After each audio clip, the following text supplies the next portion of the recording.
Judging every toe from head to toe. Mine to your boot, take your place as mine. Thankful every chin they go and dime. Love for gold, getting blown out with eternal. Memphis Reef, taught me about being carnal. But mind of judging with his ancient eyes. Carnival, man can't hide my lies. You belong in triple two-key degree. Pointing at the wind that's calling me. But I got show to do, people that entertain. Get me caught up in this just thing.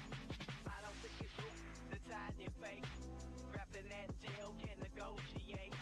Carnival, but I still gotta pay. Middle seeking food, what he gon' say? Round and round that turbine tail go. Judging every soul from head to toe. Mind of seeking food, take your place in line. Thankful every sin they go and dine.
Microphone check.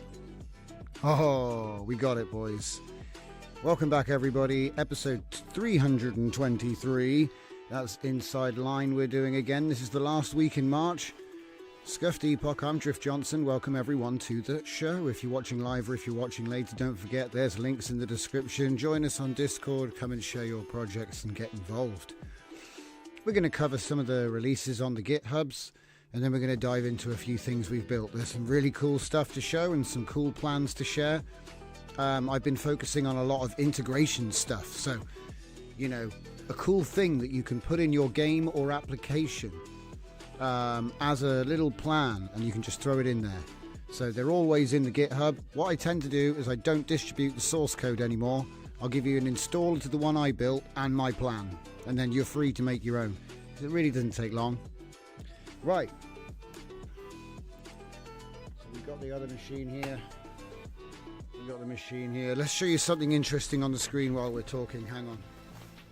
So obviously LTX, one of my favorite models. LTX, I am cooking. Okay, so just to give you a breakdown of the workflow for anyone who likes a bit of Comfy UI. This is the default workflow for Comfy UI on the LTX2.3. The only thing I have changed is I've done Zenkai prompt. So if you use any of my systems, it's a text file that drives the prompt. So the prompt would look something like this. Okay, low angle tracking shot. This is from the Hunyan video test that we did oh so long ago. All right, so that's a whole bunch of cool car driving in Japan prompts. And then what I've done is just to keep it interesting, I've taken my T2i vehicle mecha FromSoft enhancer, which is just going to give it a little bit of an interesting twing. This is my API key, and so then this would be the system prompt, just so I could see it was actually loading it properly, right? So there's your system prompt for the From Software visual enhancer, right? And then I put that obviously into OpenRouter with Sonnet 4.6, okay? And I've said, you know, put my prompt in, put my system prompt in, and then I've said output the video prompt with no feedback or commentary as a single line paragraph in plain text. And he kind of did it. He tried his best, but it's actually good. This looks great. This is good. This is actually what it you know, usually likes, this sort of thing. I could probably format it, but it's doing its job. It's doing the job. In case you're interested in the stats, because I must admit it was a bit tricky. What I did was I used the Hugging Face gjuff.org LTX2.3 gguf repo. That's gjuff.org. Let me just zoom in a bit on that one there. gjuff.org LTX2.3 gjuff. That's the one I'm using. I'm using all Q4 or IQ4. And I did exactly what he said here. So I took this model and put it into Fusion models. I took this and put it in text encoders, and then I went and got their Q2 Gemma, put that in the thing, and then the thing was a bit confusing. I think the VAE is in here. So what I've done is we've followed the instruction. We've taken this. It's really small. It's like a few hundred meg. Put that in checkpoints. Okay. And then inside, we're going to go and jump into the collapsed workflow in a second. But yeah, so I just wanted to show that. So this is what it looks like here, 1280 by 720, 121 frames. Checkpoint name is LTX 2.322B checkpoint. That's the one that from the GJUF. The text encoder is Gemma 312B ITF. Wait, I don't think this gets used actually. I think it uses his own when you actually look inside the group. And then we've got the 2.3 spatial, 2x 1.1, and the 2.3 22B distilled LoRa, which surprised me because it's like 7 gigabytes. Let's see, how are we looking? Got some rain on the lens there. Just leave that there for a minute so you can see what we're dealing with. So those aren't artifacts, that's a bit of rain. It's got a bit of rain on the lens or something. It's kind of interesting. He's trying to do stuff on the windscreen maybe. Now these settings might be a little cooked because we've only just started playing with it, right? Has this thing got sound? I think it's even got sound, guys. It's got music.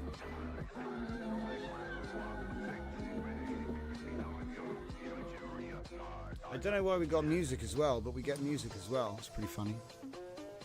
So anyway, there's a whole bunch of these. Stop that. So I think you can see, you know, what I've got going on. It's literally my Zenkai with an ENH and then going in. I don't know. I wonder what the FromSoft is actually doing. Who knows? Anyway, let's jump into the group and check it out. So this is obviously an absolute mess. I might actually... Should we pull this apart and get it in order? Because it's all over the place, guys. No offense, guys. No offense to the authors here. I think we're just going to have a little... let's just spread it out. So obviously that's the end. Okay, and that one's going all the way across to there. Let's just spread this out a bit. There's stuff all over the place. I don't know what's going on. Is that even... What the heck? That isn't even over there.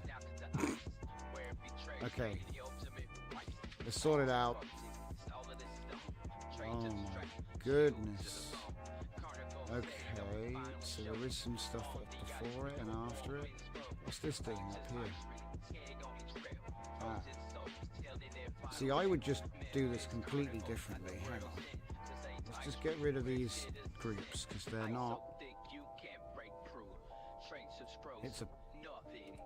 What do they call it? A bird's nest? Yeah. So...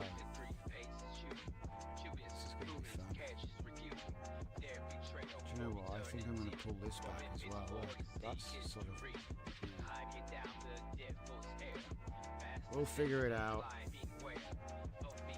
So get these guys up here. We'll just start rebuilding. I suppose I could put that down there. That does make sense.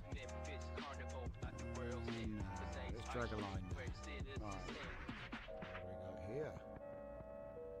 Oh. What's that for?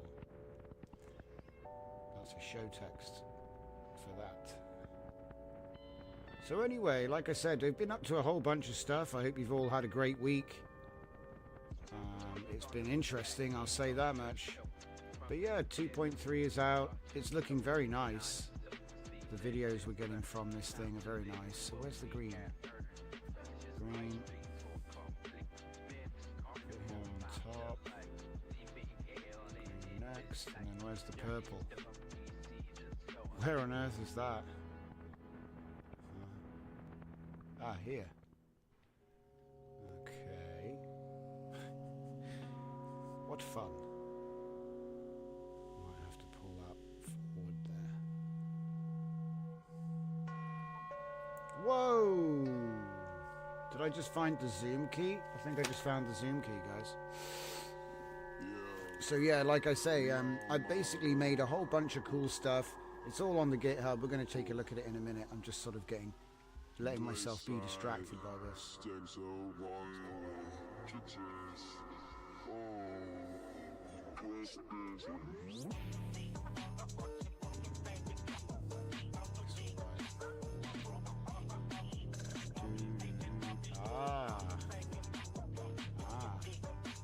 Okay.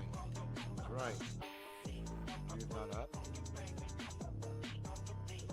It's a very strange arrangement they've got going on here. I wish I could take the credit. The bridge going on there. And what's this? This one's here. Where's this going? Man, that actually goes over here. Oh.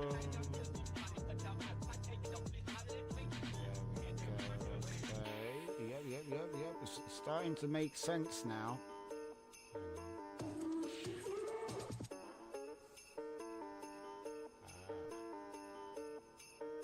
Whoops. I think I've almost cleaned it up.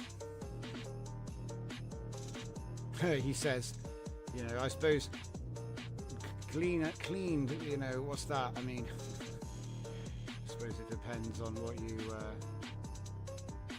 it was all over the place, going backwards and forwards. I couldn't read it, that's all.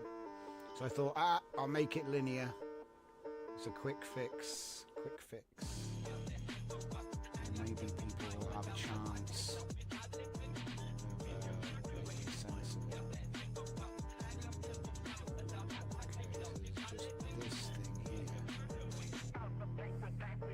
Do something like that. I think that probably makes sense.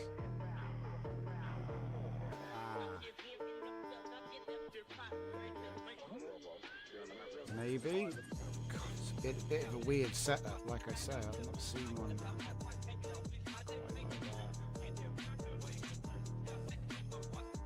What's this say? Make sure frame rate value is the same in both boxes. Oh well, they're not next to each other anymore. Huh. Gone. You'll just have to know.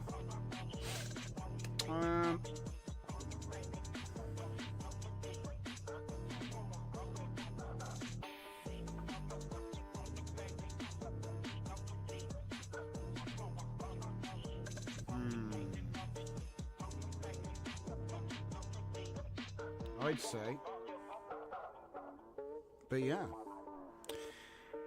Sometimes I wonder, like, there's literally nothing there. Okay. Get existence anxiety when you do streaming.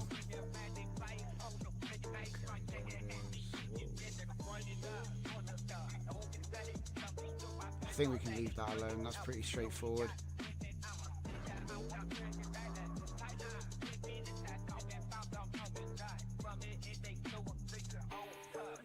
Just endlessly tweaking.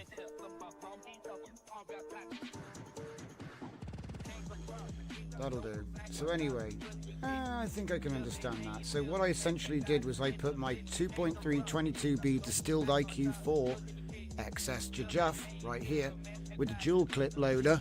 So we've got the Gemma 3 12B IT Q2K and then obviously the text encoder projection. You get all those from the links. And then I believe because it passes the checkpoint through, it's going to have the correct VAE. Because as you can see here, yeah, maybe it's got audio as well. I don't know exactly the details. It's a new model for me. But as you can imagine, you know, the prompt's going in. It's doing conditioning and guidance and scheduling. We also have the concatenate with the audio because it's going to do the audio at the same time. Very cool, very cool. And then all of that comes together with the latent upscaling. The spatial, I believe, is interpolation. No, wait, which way round is it? Temporal is interpolation, spatial is pixels, you know, like actually making the image bigger.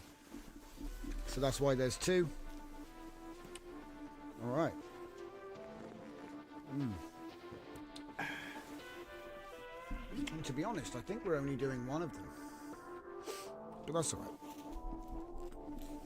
So, yeah, I think we better save this workflow, you know? Can we go back to the graph? There we go. Let's have a look at the next video. Now remember, the settings are probably cooked. It's doing a pretty good job. It's trying, isn't it, guys? I haven't given it any training. I haven't given it any input reference. I've literally just put in Hunyan video prompts that we made last year and thrown it through an enhancer for From Software so that the cars look a bit... Do you know what I mean? The cars are going to look a bit unique. You know what I mean? That's pretty. That is a crazy body kit that guy's got. I love the stance on the car. It's the most aggressive stance. That front wheel is basically going to fall off. And look at that clutch. Look at that clutch action. Oof. You're going to go smoother with the gears. But I think what we'll do is we'll just release the workflows as we're making them, you know. But yeah, again, if you've just joined the stream and you're not sure what the hell we're doing right now, we're taking a quick look at the new LTX2.3. Well, it's not really that new. I think it's about a year. I think it's been out for a month, actually. But the gjuf.org LTX2 Jajuf is where you will find the Gemma 12B IT and Q2K. It's all linked to from the main one, the new 2.3 repo. So using it in Q8 makes it a little bit more accessible. I'm not sure. I think you can get it under 16 gigabytes, which means it will run. Obviously, it depends on your hardware. But it's getting easier and easier to run this stuff, which is crazy. So yeah, we're going to be doing the 2.3 22B Dev IQ4 XS. Or maybe we're using distilled, I don't know. I'll have to have a look and see which one we're using. And then we've got the text encoder projection in Q4. And then obviously the 12 billion Gemma 3, which I just showed you in Q2. It's fine to use. This is a good combination, right? So there it is. And what I'm interested in is we're going to take a look and see, can we get a replicate training run going? Because then we'll have a LoRa to try, and then we can start mastering the data set. Because it's going to be about learning what the nicest way to describe our data is. I put From Software in here, like a From Software enhancer, and you see it's putting like loads of like damage and like extra bits on the car. It's like extra tow hooks. It's kind of funny. I just wanted to see if it would do anything, you know what I mean? Could probably switch it over, but right. So again, quick rundown. I'm using my Zenkai prompt with the Hunyan video drift from last year. So that's the sort of thing which it's being prompted with. But I've just got a big long list of those.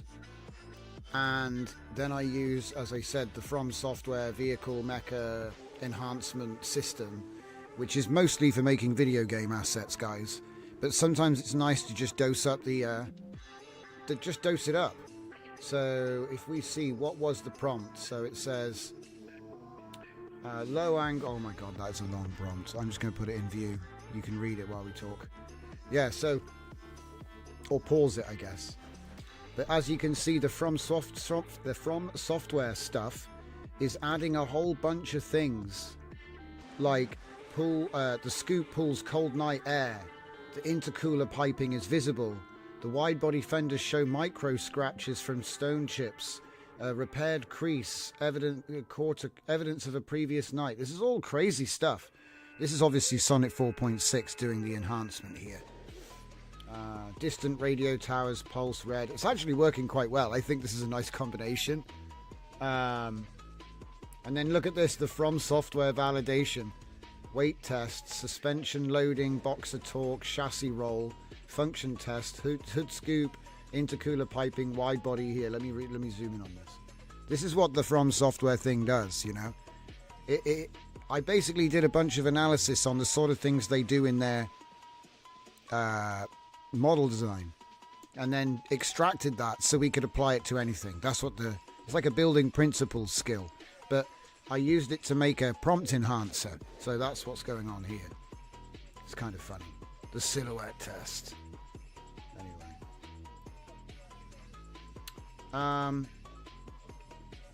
So again, in case you missed it, it's all explained on the Jujufka GitHub.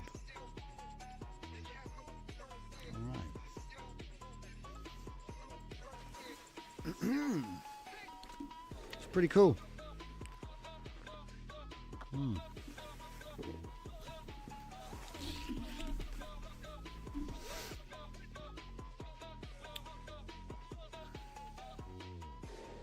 Let's just do it. Worko demo scuffed. Gonna have to do better than that. Scuffed LTX2.3 T2B variation, I guess you could call it. Variation. Yeah. Because you can just leave this on. See, my intention is I'm going to make better programming and I'm just going to leave it on. It's going to be fun. Oh, what happened there? Oh, we missed it because, yeah, let's see it then. It's doing surprisingly well, though.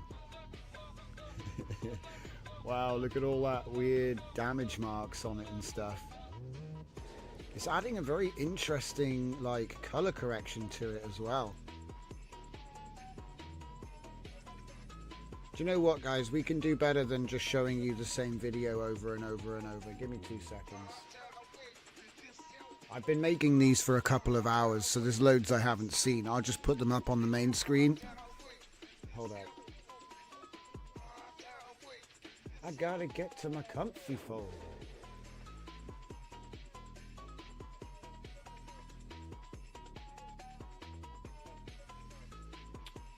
Windows.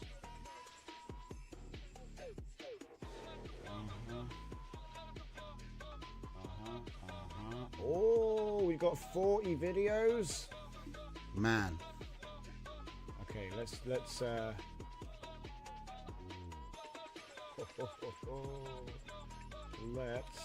them to a playlist. Right.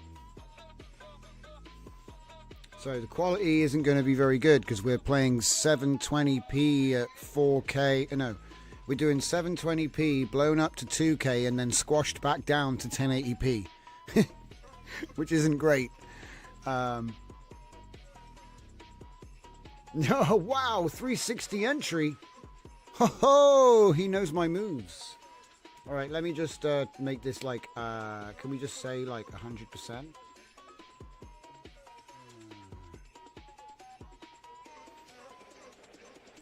Zoom, original. That's the original size? How big is my screen? This is supposed, that can't be 720p. No way, I don't believe you. I believe that's about 720p. I believe that. All right, let's leave it like that. That looks good to me. Okay. All right, so it's just going to play everything I made this afternoon. So obviously it's all Hunyan video drift car testing because I figure it's something real. I used the From Software enhancer, so it's all going to look a bit weird, but then... oh my god, custom cars sometimes do look a bit weird.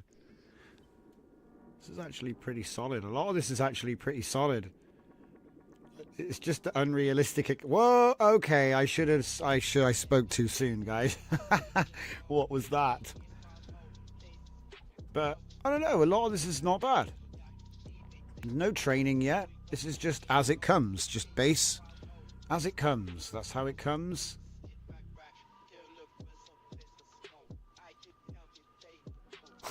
What the hell? That is a big flip up headlights.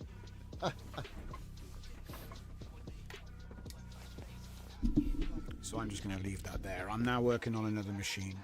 We'll leave that just showing what it's doing there.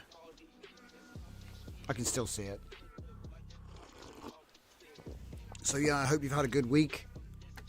Lots of cool things have happened and many more will, I'm sure. It's just like a non-stop, constant release of new kit, new stuff to show off.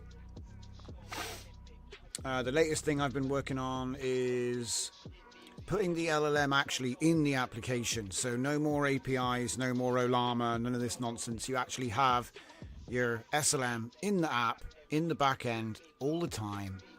There's pros and cons to this. You obviously don't use it for everything, but it does mean you can do just a little bit more. So I still think you should make everything, you know, actually written and proper.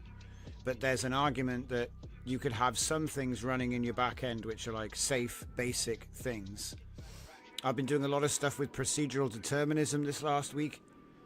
We added 5 billion voices to Kokoro, and we added, I don't know, several hundred million to the new Voxtral voice model. So, you know, you can check out those 2 repos, which I've put up already.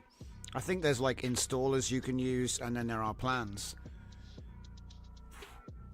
I'm still working on the graphics for the latest game, but the big thing with it is it uses Kokoro voice in the game. So it has the voice model in the game, and then I did the zero voice system so that there are, you know, 1 billion male voices and 1 billion female voices that are uniquely addressable. So that means I can have an NPC spawn location be the voice ID, So if you see, whenever you go and see an NPC, number one, it's got a unique voice. Number two, it'll always have the same voice. So that was what I was working on. And we built the response system, which has the class tie-in. So now I've got the script as well. But that's done without AI. That's done with procedural determinism instead. So it's like the complexity is designed with AI because it's just it's hyper complexity. It's super complex. And there's like 9 layers. There's like 9 layers in the full implementation. It's all in the Zero family repo. They're all, you can have the skills. He'll write the plan. He'll execute on the plan. It's kind of crazy. But like I say, I think it was like 5 billion voices from Kokoro. As if you blend them all. Obviously, if you filter them male, female, I think it's just over 1 billion each. Which is plenty. It's definitely enough to map in your game. Yeah. And so what I've got running is I've got the game. When you move around the dungeon, the type of enemy determines the pool and templates, and then the location they spawned at determines their voice, and then the location when they speak determines what they say. And so in that way, there's all sorts of other stuff going on as well. But with just that system alone, and it writes a story as well now, which is pretty cool. I did that. That was something else I did, like, I think last night we finished that one. But yeah, the idea is to have everything come from zero. So we'll probably have a little look at that in a minute. I want to give a rundown on the last week. But we're having fun with video generation, so I thought we'll do that first. Some of these videos are actually... What? There's no one driving. What the hell? I love how beat up the cars are because of the From Software. Like the From Software enhancer has made like unnecessary pipes and stuff and just damage and things hanging off. And I don't know, it kind of actually looks a bit more legit. Because it's like they're all smashed up. None of them, they're not all perfect. You're like, what the hell's going on here? It looks like kind of beat up and like taped. What the hell? What are the horns for? Extra intakes for speed, guys. You need extra intakes. It's very confused about the sliding physics as well. Is that actually a train? That's actually a train. The wheels aren't moving. Whoa. Oh no. Oh, he made it. That was lucky. So yeah, I just got to execute this plan, and he'll do all my art assets for me. It's pretty cool. Give us a sec. So I've already done all of the heads and the torsos for the dungeon, you see. We can begin completion. Implementation plan. Alright.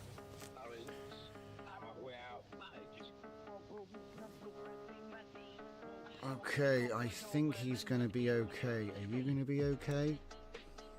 Yep, he's going to be okay. What about the other one? We can commit and push. Yeah, we can do that as well. So yeah, we got Fusion Horizon working, which is using Quen. So the idea is building apps with the LLM in it, because I've been doing it with all kinds of other models. So I thought, oh, it's just bigger, right? So you have to do a Tauri desktop app because you need file system access. But apart from that, it's just another web project, guys. It's TypeScript, Vite, React. But it's kind of nice though, because it means that, because I got a bunch of apps which work with like OpenRouter API, and it means that for the basic stuff you don't need it. You can only use that for the heavy stuff, and then just have the local LLM built into the software. So if the software needs to do something with an LLM, it's like doesn't even need to be online. I like that. Some of these videos are pretty good. I haven't seen them all. I love how it's just covered in stickers for no reason. Just stickers. Radical body kit, man. What on earth was that? Yeah. Zanelli says, I feel that the 2.3 model is weaker in quality than WAN 2.2, but the generation speed and video length are what it has going for it. Well, that's the thing, you know. If it's easier to run, it runs on more stuff, and the quality is good enough, you know, I think people will forgive it. All of these videos that you're seeing right now, I put a crazy system prompt in to see if it would do it. And it's actually doing a pretty good job. I'm not going to lie. I'm not going to lie. I thought it would do worse. I thought it would just ignore me, straight up ignore me. You know, because you're like asking for a bunch of weird stuff. Some of these videos are not bad. What, you got like a fake wheel and no one's driving. And what on earth is this? It's definitely a strange dimension that we're exploring here, which I like. So I'm just gonna keep digging. Get some really good ones. Oh. See, some of these are like actually very good, and you'll watch them and you're like that one there. Is there anyone driving there? The wheels aren't spinning. The wheels aren't spinning. Oh, I love it. AI is awesome.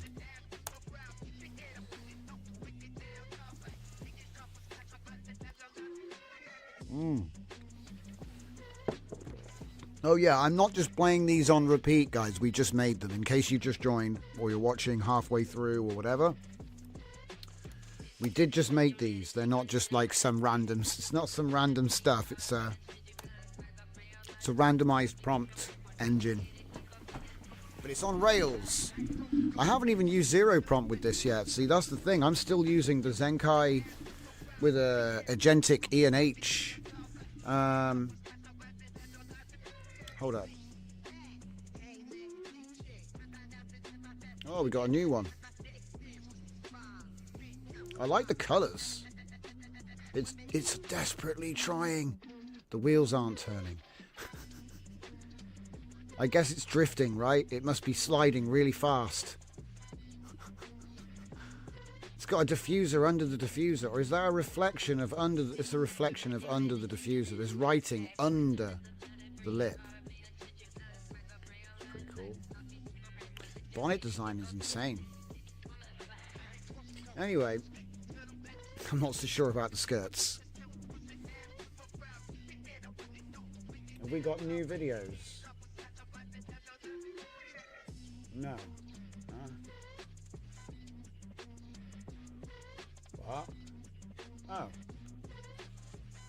In all that time, it hasn't made another video. That's pretty wild. Okay. Well, let me just cancel all of the nodes quick. And I'll just change my subfolder to testing 2. And let's just do something else here. So how about we just save this first? Did we actually export the thing? I bet we didn't. Oh yeah, we did. So there's the T2V variation. Alright, so I'll export that one.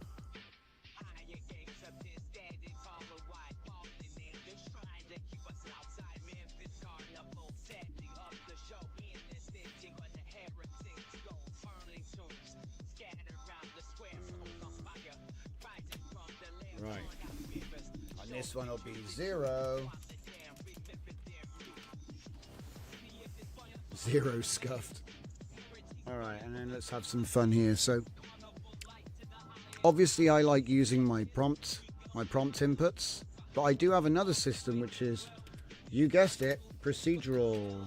So if I come in and say 0 prompt v2, we get basically the same node, but instead of having to fill it with thousands of prompt lists, you have a skill which you can get an LLM to create a template and word pool JSON, which basically does the exact same thing, but it's got infinite. Well, it's not infinite. It's got billions of permutations, and if you program it well, it will do a good job. And so obviously I could have, you know, fully procedural prompts, right? Now, I'm not going to do fully procedural. I just wanted to mention it. But what I will do is, instead of doing the open router, right? Instead of doing the open router, what we'll do instead is we'll do the 0 ENH, which basically does the same thing as this here. So I can just say, right, well, here's the prompt that was coming in. So the prompt goes in there. I pick an enhancer. Let's pick Nihei. And put it to the same output. So you see we've just literally replaced the open router with the ENH. Okay. And the difference is that it's going to do the prompt enhancement with your JSON file that you wrote with your skill. So will it be as good as an LLM enhancer? No. But it will enhance the prompt, and it will do it along the lines of what you wanted. And you can do seed control to fix when you find a good one and stuff like this. So, other than that, nothing changes. So I guess let's just take this down. Zanelli says, I've managed to generate 1 minute 24 frames per second videos, a single generation that came out well. They took a little while, but they were nowhere as long as one would have taken. Interesting. I haven't pushed the number up yet. They do have some notes, though. They've left us some notes, which say width and height must be divisible by 32 plus 1. Frame count must be divisible by 8 plus 1. So I'm just using the default 121 at the moment, just to get some results. And like I said, I think those results are actually looking pretty tasty. It takes about 300 seconds on a 4090, but I'm sure that is going to come down, and I'm probably not using the best settings or models or anything yet. Like, it's been a month, but I don't know why there's not been more buzz about this. Maybe it took a month for the training weights to come out, or for the training scripts or something, I don't know. So we're going to have a look at that quick, and then I'll do my roundup. What are you doing npm install for? Oh, sharp. Okay, yeah. Sharp and image. Yeah, okay. All right, mate. So what I've done is I've made the art assets for the dungeon crawler. So we have a procedural. It's Demon Swords 2, Endless, but with additional procedural layers, all of the voice stuff and the chatter stuff, and I think it's going to make a story at the end as well. I made a Battle Log 2 story, so that every time you like save the game and quit, or every time you die, you can dump the story of your adventure. It's all prototyping, you know. It's a lot easier to do stuff in 2D.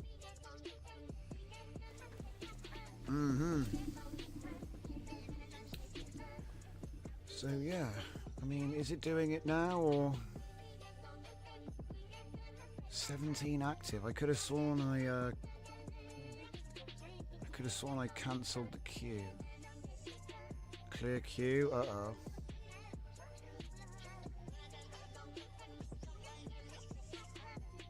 Okay, and then we put 1 in the queue. There we go. So then I can see the result of the enhancer. That'll take a while, though. Oh my goodness. There it is. No, that's not it. There. The buttons. The buttons. Alright. Hello, Zeus. Yeah, Zanelli. Yeah, people have been sleeping on it. A few of us on X have been having fun messing with audio to video. Yeah, that's probably what it is. It's hard to cut through the noise these days. So much new stuff is coming out all the time. It's like, to actually get people to spend a few minutes looking at the new thing is going to be hard. I already predicted this. I think eventually we're going to get to the point where you're going to actually be like, oh, there's 3 good things coming out every day. Because I predicted it would be daily. And we're pretty much there. Like, when I said that, it was monthly. Then it went weekly. Then, you know what I mean? Now it's pretty much daily. Something big comes out every day. It's going to be triple a day, and it's going to get worse. And eventually you're going to have to pick. You're going to have to be like, oh, am I an audio guy? Am I this? You know, because that's what happens. Like doctors, you know. You got heart doctors, brain doctors, blood doctors, and they're all different. Do you know what I mean? And it's because it gets deep.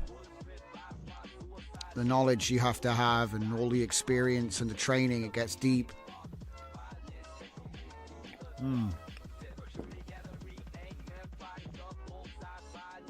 It's funny though, because then the new models come out and then you don't need to be as deep again. Like you get longer legs. So it's like it gets deeper and then you get longer legs. It's kind of funny. But yeah, this was done with a Claude Sonnet, so I would be interested. Like my prompt is going to be super, super basic, but I want to see if like maybe we're putting too many tokens in. So, right, that would be, there we go. So that is an enhance from the system I've used. You can barely even see it has been enhanced, but you can barely see anything. Yeah.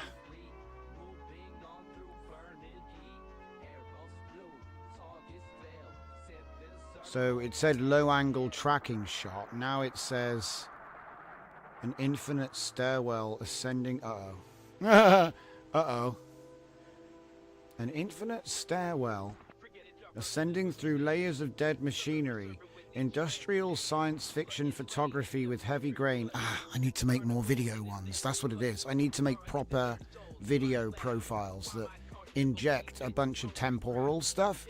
I think that would actually be a really good candidate. Maybe we should make that in a minute. Let me write that down. So that would be a 0 ENH profile, which adds temporal tokens.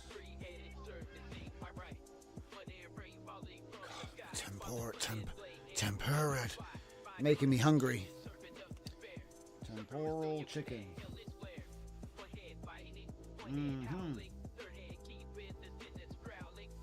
Man, that's so distracting. Keep thinking about Japanese batter. So what do we got over here? So I'm trying to basically get the commit done on the hermeneutic test. So we got one of my API cognition agents. It's like a web UI. You can go and use it with OpenRouter. But it worked with Olama local, and I'm like, hang on a minute, let's build Quen in. So you have a Quen ONNX built in, and so then whatever it is you're building, it's just there, and it works really well actually. It's not fast, I won't say it's fast, but it does work. So I'm thinking, you know, for example, like your daily tasks. You know, a lot of people like the daily tasks. I do the yesterday project where we did it yesterday, and that's perfect because there's a lot of like little bits and pieces you could trust him to do little things. Yeah, little bits and pieces. Do this every day at this time. That sort of stuff. Run this script, because the thing is, he's not doing the thing. He's just executing the script. You could probably do it without an AI, to be honest.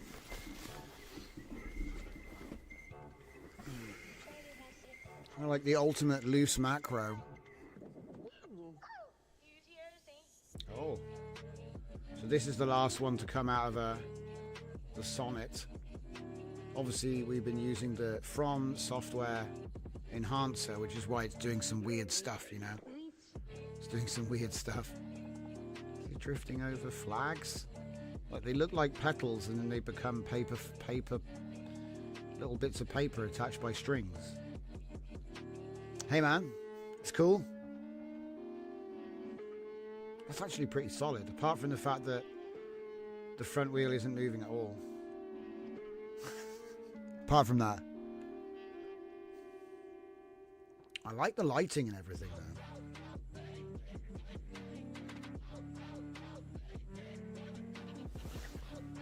Okay, the GitHub's up to date. He's still building. I suppose I could show you it before the actual, yeah, I'll do that. So here is Fusion Horizon Quen Aut Dev. So this is the Fusion Horizon, which is horizon mapping, dialectic analysis, iterative convergence, and all the rest of this stuff. You can test it. It's already out. It's online. It's a web tool I already made for OpenRouter API users. And then we built it into a desktop with Olama later. So I've used that as the test bed for the the Quen ONNX integration plan, which basically integrates local Quen 3508B into the application as first-class LLM provider. So then it's like always on. Even if you lose the internet, you've got a backup, right? That's the idea. You can still use your OpenRouter and have like fast, accurate frontier responses, but if you don't have the internet, you're not completely out of luck. Anyway, and I don't think it's just the internet either. It might just be the Claude is down, because there is such a thing as downtime. Oh, nice. I get to remind everybody. Don't forget about tokenweather.com, everybody. That's right, tokenweather.com. I just made this dashboard. It's not a big deal, but it's just all of the things expressed as weather and traffic for fun. But basically, it's a status page. So if you're wondering why the outputs are crap, it might just be that there's a token storm.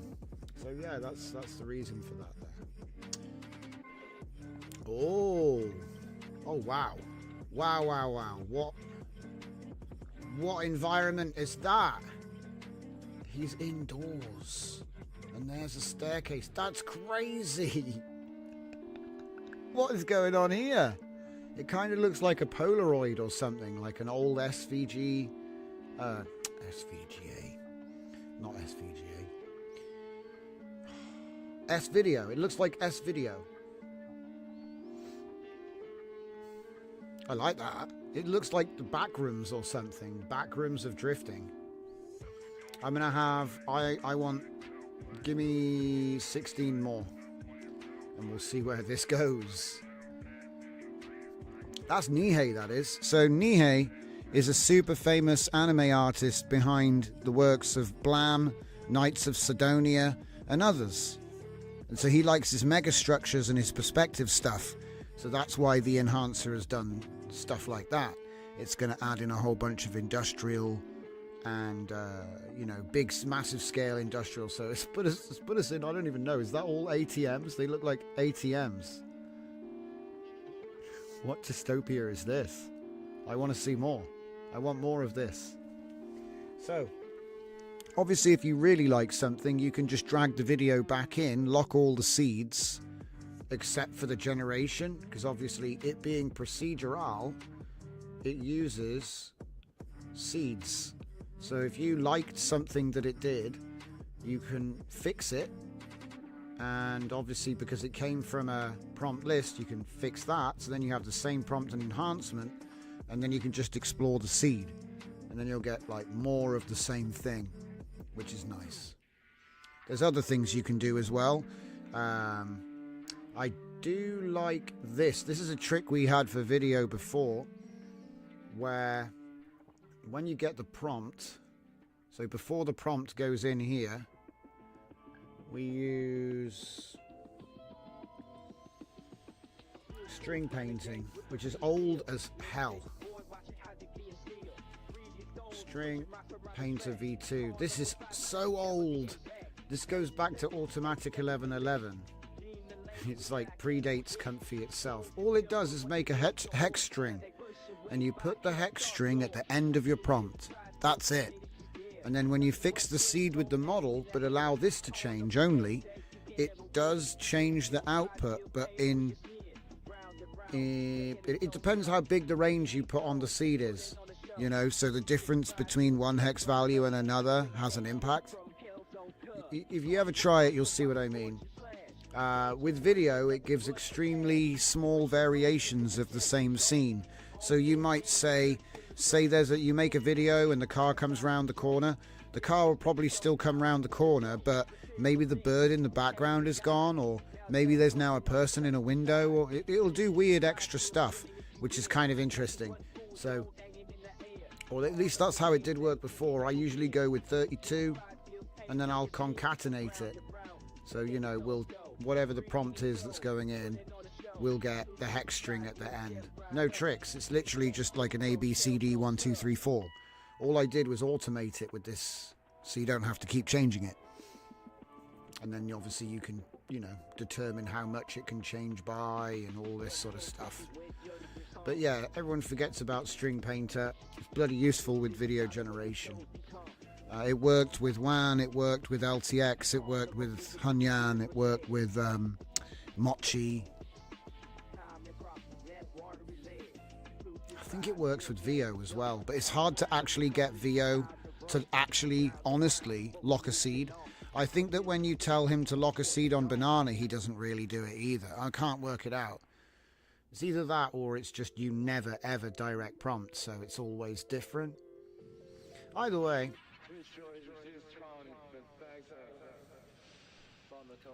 Okay, so 0. Let's just make sure we've exported that one as well. I want to post these up. So, don't forget everyone, over on the Mushroom Fleet GitHub. Yes, vending machines, a Japan classic. It's like a Drifting in the Blues Brothers kind of vibe going on there. It's like a very Escher-like background. I don't know. It's like a perspective thing. Can we do the thing, please? Right, so DJZ workflows. So obviously we're going to have to make a new folder, I think. Let's see, we've got LTX already. But I feel like maybe I called it Loader or something silly. Zoda. What did I call it? Zoda LTXV video pack. Right, so this is all old. So I think we're going to do an LTX2 folder. Yeah. Okay.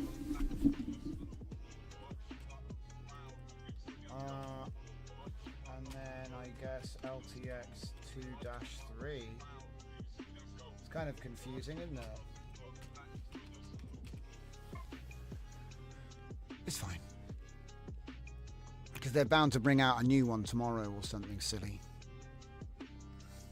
So yeah, if you want to have a muck about with the things that we've been looking at tonight, they're both going to be up on the main workflow pack. If you already have it, just do a git pull and you'll find it in the new folder, as you know. If you don't, then you'll find it under LTX, and I'll be obviously adding more of them in there, because there's going to be a lot of stuff going on with this. This is very cool. Look at the VHS feel, man. Oh, why are there's cars? Are those? It changed the boats to look like cars. So there's like boats on the water, but they're surfing. Look, in the background. It's a really good S2000. I'm not gonna lie, that looks like, you know, like somebody's old footage. He's like, hey, I look at this. This is old video. Bit suspicious foreground stuff going on here, like the branches suddenly are next to the car in the road at the end of the video. Some of the branches, they just suddenly they're on. This is very cool though. I can see this being like useful for the music videos I want to make, because I got a whole bunch of drift, funk, music. And I would love to put up, even if they're not full song, just put up some shorts which have the tune and like cuts of the AI cars, you know. This, I have noticed, it's got a real issue with wheels. Like, the wheels don't really move. It kind of has like a blur and then a stop, and then it stop. You gotta love it.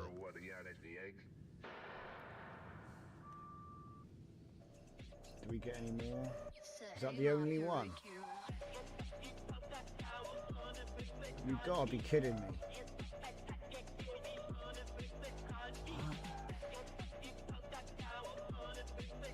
Yeah, that's suspicious.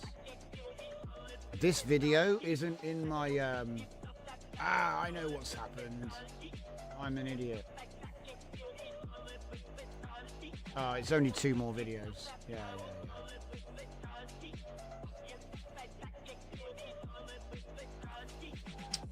hiding DLC. We got that one. We got that one.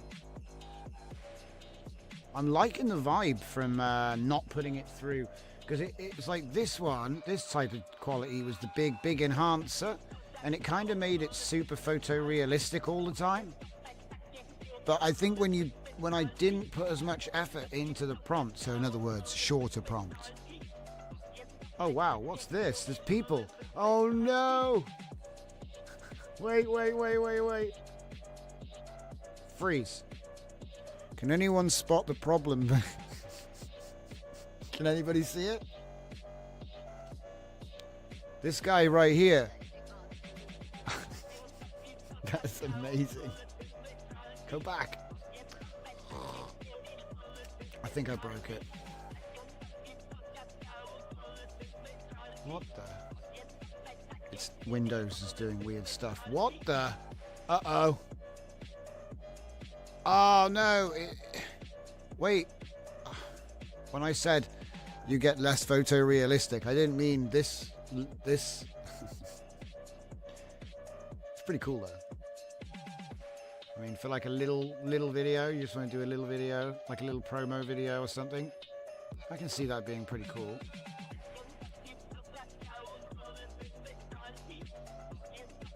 Huh? I didn't expect that.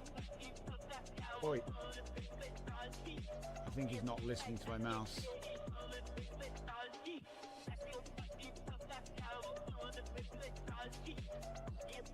It is cool. I think that it's going to be like mining the best settings and training a nice LoRa. So that's obviously the next thing we have to know, isn't it, boys? Boys and girls. We need to find a nice, I think, Ostrus on Replicate. What do you think? Ostrus on Replicate. Well, that would be one. So what else have they got?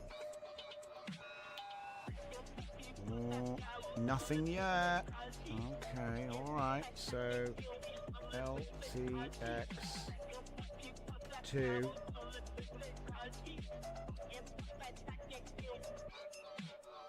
Oh, maybe no. Maybe that's surprising. I'm surprised by that.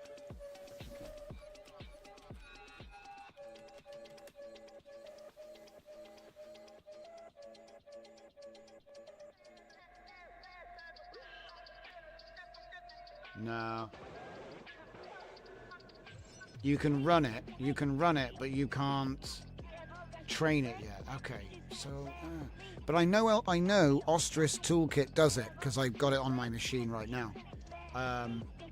But the model to train is like 48 gigabytes or something silly. So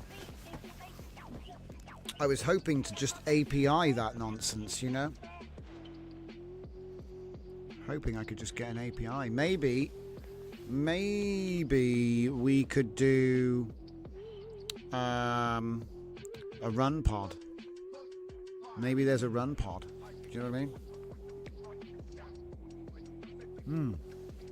Well, these are questions I don't have answers for. So let's get back to the thing. Go to mine, please. If any more videos pop up, I'll just throw them in the corner.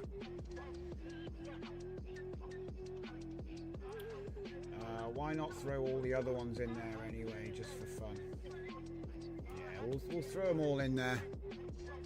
That way, anybody that hasn't seen them, you can see them. Right. So what have we been doing? Obviously workflows and stuff, because the LTX2 is looking pretty sick. We've got the Fusion Horizon, which is the proof of the Quen 35 being built into the app. Demon's Swords 3 Endless is what I'm going to be taking a look at in a second. Zero Log creates battle logs. And then with the response gen, I can... No, other way around. Battle log into story. That's it. So it's like 0 E and H, which we showed earlier. You know, the prompt enhancer thing with the 0 bytes. Anyway, but that's what we did there. The Voxtral thing, we talked about that. That's actually pretty mega. I got to tell you about that. response gen. I did doing a little collaboration with Scruffy as well. I made a zero bytes conditioning for A step. We've been messing around with that. He's been helping me make it better. But the response gen is used for all the NPC speech, position as seed. It's all position as seed. So then we have the zero voice Kokoro. So two things, right? Number one, this one here, the Voxtral Mini 4B, I already made a follow-up for this, the V3 version, which has a better front end and a Python sidecar, which is a little bit easier. You still need to go through the pain of installing the actual repo itself, the Voxtral, but if you can get through that and you actually have it installed and running, you're fine. Because it's about exposing more voices. So what it does, it provides you with 3.2 billion addressable voices in Voxtral. So like, and again, they're addressable by location. So that means it's possible to map them. So in a game world, for example, the NPCs get unique voices. There were less voices in this one, but it's a different technique. They're .pt. Really, I just wanted to find out if the PT files could be slurped in the same way. And they can. So you could be strict and say there's only 3,276 distinct, perceptually distinct voices per seed, right? But it's still a ridiculous amount of voices, okay? It's way more than you're going to need. The idea is that the world position is the voice ID. And so then all you need to know is where a thing is that needs to speak, and that is his voice ID.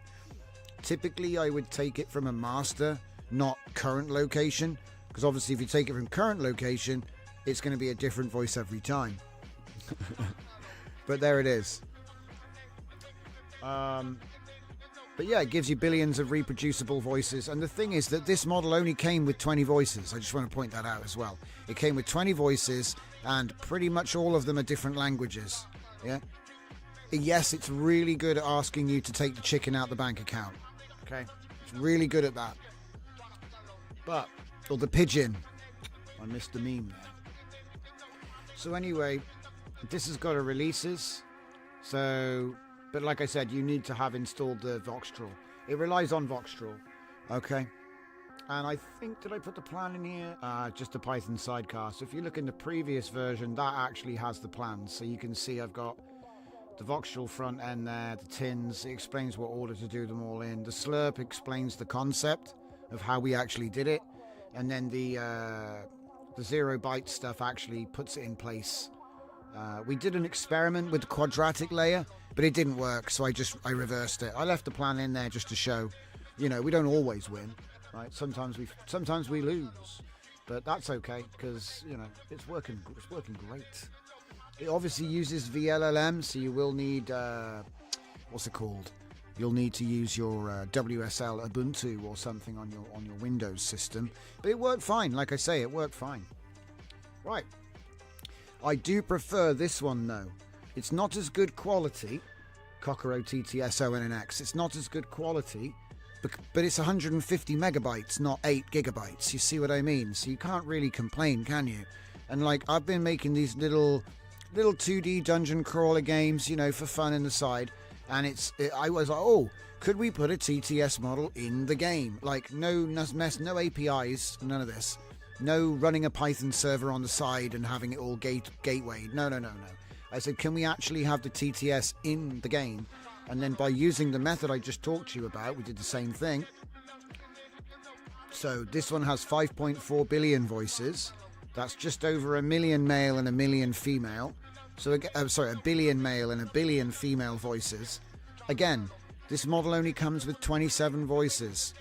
So we used my 0 byte skill, along with a bunch of other skills, to give us the arcs, divide everything up, and then divide that amongst procedural seeds. So then you can actually lock in a voice and have it be, it's that voice, it's always that voice. Do they all work? I don't know. I think they work pretty well. Obviously, I'll never be able to test them, will I? It's 5.4 billion. But as far as I could tell, it works great. It's just a simple MSI. Okay, and it's 150 meg. This isn't like the last one, Voxtral. That came out a couple of days ago, and the quality is really good. I have to say the quality is really good, considering it runs in like, I think, 8 gigabytes. But this thing runs in 150 megabytes. That means you can bundle it with your app and no one will even notice, okay? Because it's barely even noticeable. Like, there's such a small size. You don't even... The system you're running will run on CPU. It won't, you know. Anyway, so you install the MSI, and that will give you the Kokoro TTS thing. But remember, this is like the sort of proof of work, I guess. Because what happens is you end up with this position as seed.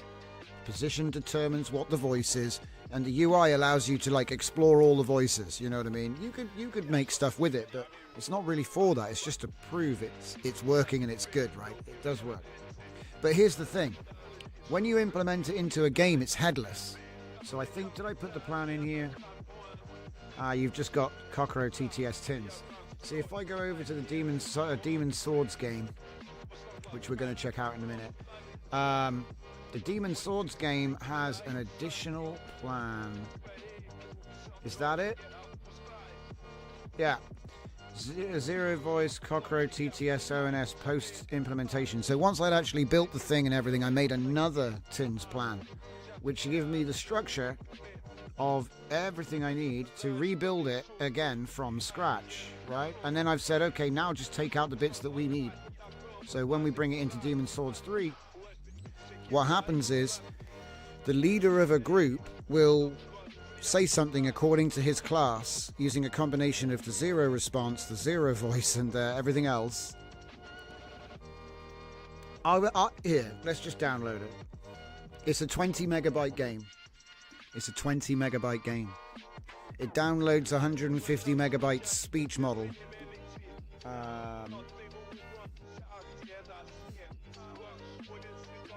Can we see this? It keeps popping all over the place.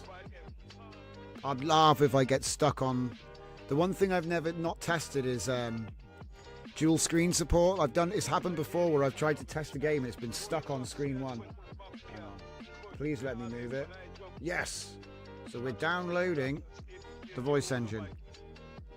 Wait, oh, it's done. Okay, let me turn this up. Let me turn the drift off. There. Whoa, whoa, whoa, whoa. Let me have my game back. Let's make it a bit bigger. Don't know why it's so small. Like that? Yeah, that'll do. That's too wide now. I think that's reasonable. Okay. So in this game, you're a cursed sword or whatever, right? So... Whoa, that's a bit loud. So it's probably going to start shouting at me in a minute. So I have to attract enemies and possess them, right? Now we're going to get graphics to replace the SVG. I've made them and I'm building it on my other machine. But I thought, hey, let's show you the stuff that we've been talking about, the voice stuff. It should work. So there should be an enemy coming to get me. He's not coming. Can I just load? God damn it. I've been... Hang on a minute. Have I been messed up already?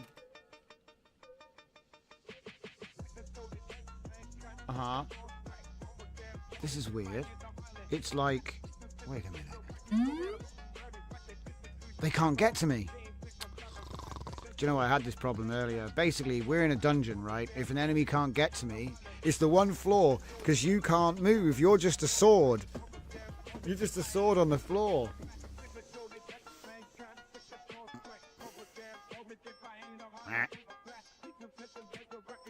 And there's a spam thing. I gotta wait. That's funny.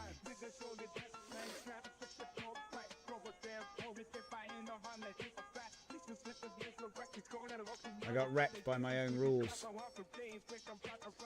Oh, we got some new videos. Oh wow, it's like anime. Sort of, not really. Like something.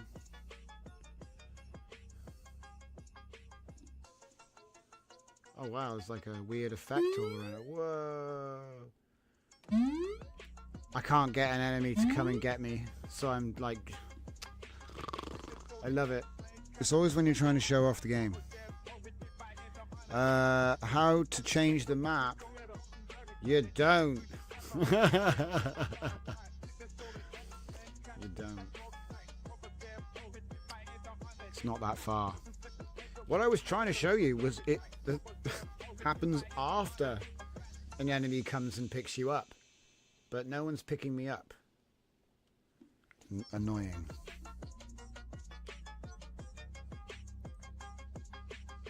That's so funny. Well,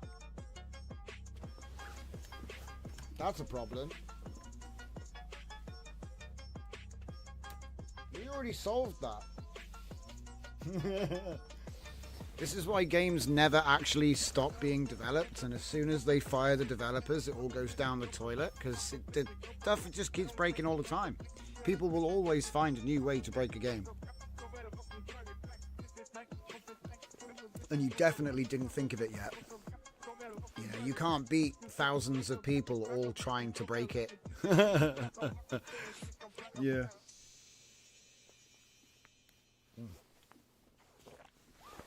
It's all right. I broke it first, so.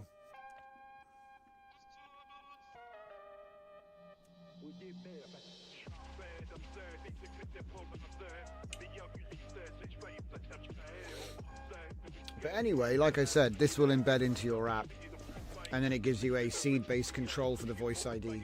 I use position, but you know, you could use just a number. You could just have an ID. And it gives you like way more voices than you normally get. I wonder, you have audio of the game. Oh, right. Yeah, for some reason no one was coming to pick me up. Sad. Oh, wait. Wait. Is this like a thing? How do I reset it? Oh, do you know what? I might actually be not guilty.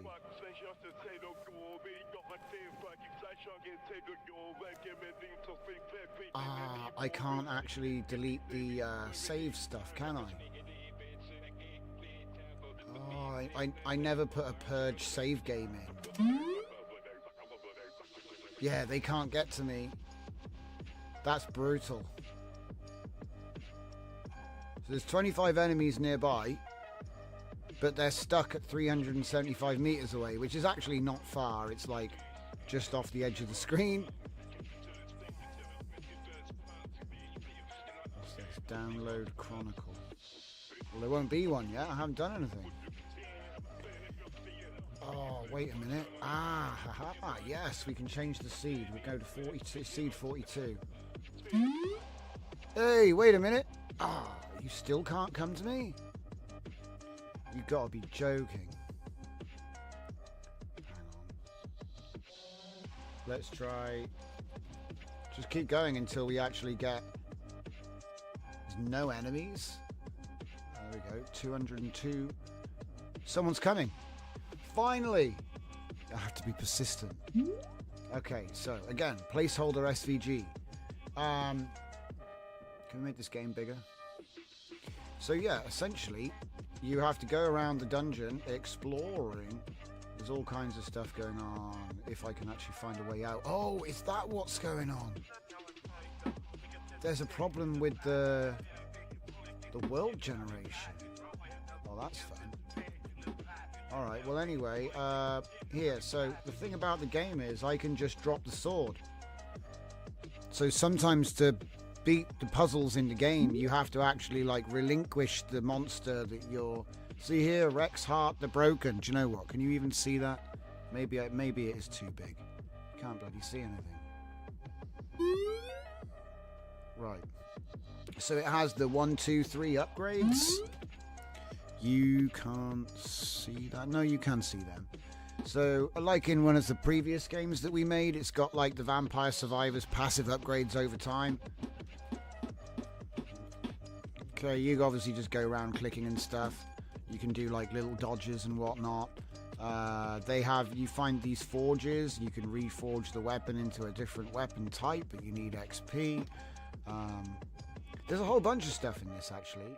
There's a boss. There's like a little compass at the top leading to the boss. Why aren't these guys attacking me? Are they afraid of me? Oh yeah, and also, hang on, is it which button is it to close my eyes? Space. Right, so if I press F and then hold space, I close my eye, they won't come to me. So the difference was I did a torch game, so I can reject. So I can be like, no, I want Rexheart the Broken back, see? I don't know, it's like it's like an interesting idea for a dungeon game where you're actually a cursed item in the dungeon. Ah. I have no feeling left only. This task you are standing between me and this task. What? Okay, there's the voice. Do 1337, says Zeus. Yeah, we'll do that actually, because this seed's broken. We'll keep going till we find a valid dimension, which has both enemies and a not broken map. I think I broke the map when I was making the voice. It's alright, I'll fix it. Like, this isn't even out yet, you know what I mean? Let me try that again. I think I screwed up.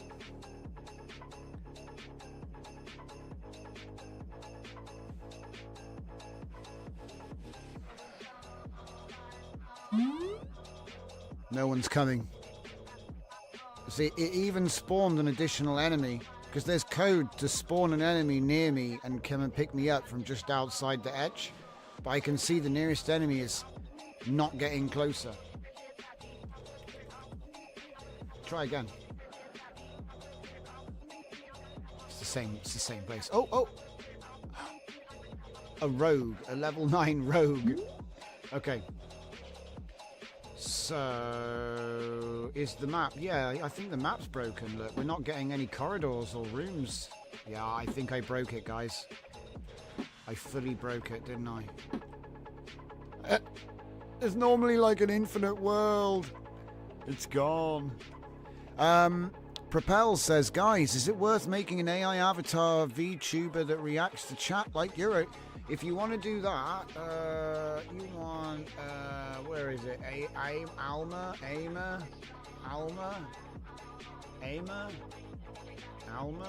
You can get it, it's open source. If you want to mess around with that, you can get it. But it's quite niche. It's quite niche. I'm sure it'll be popular. Just remember, when you're doing stuff like that, it turns into a commitment. Like starting a rock band, yeah? Because if it's popular, that's you for the next 5 years. So, hey. Yeah, Lena. Yeah, my Lena desktop assistant is, again, she's just chilling. I can't get out. So, yeah. We actually managed to hear some voices as well. God damn it. Try one more time, and then I just need to fix it. You did actually hear the speech, though. One of the enemies started saying something to me. So it's like, as you're wandering around, the enemies talk to you. And it's all like class-based and procedural, so it's not actually AI, but it is, but it isn't. Oh, someone's coming. It's a paladin. Oh. Okay. Oh, yes. We found a not scuffed universe, guys. Oh, sheesh. I need to take the boss or the leader. I don't know why I protect this place anymore, but I do, and it does not require more than that. They all sound like meme NPCs.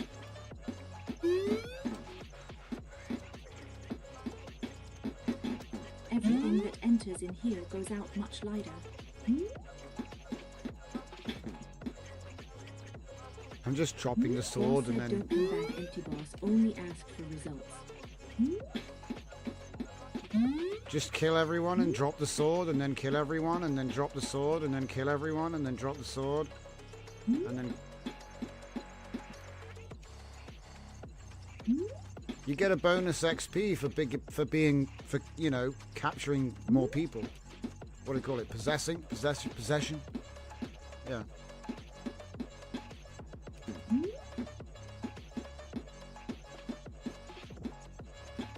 Also, I might want a fresh paladin.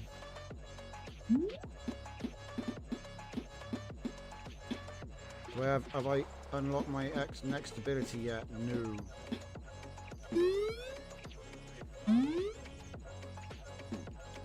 Oh, it's a partially... The world is partially stable. Oh, I'm being sucked into the thing. Whoa, why am I being... You know more than you need really most of the money. There's an energy field. It sucked me in. Look at that. This thing, whatever this is, tried to suck me in.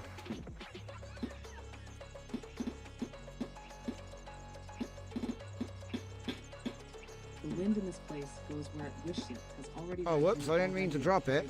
Ah, crap, come back. Come back. I didn't mean to drop it.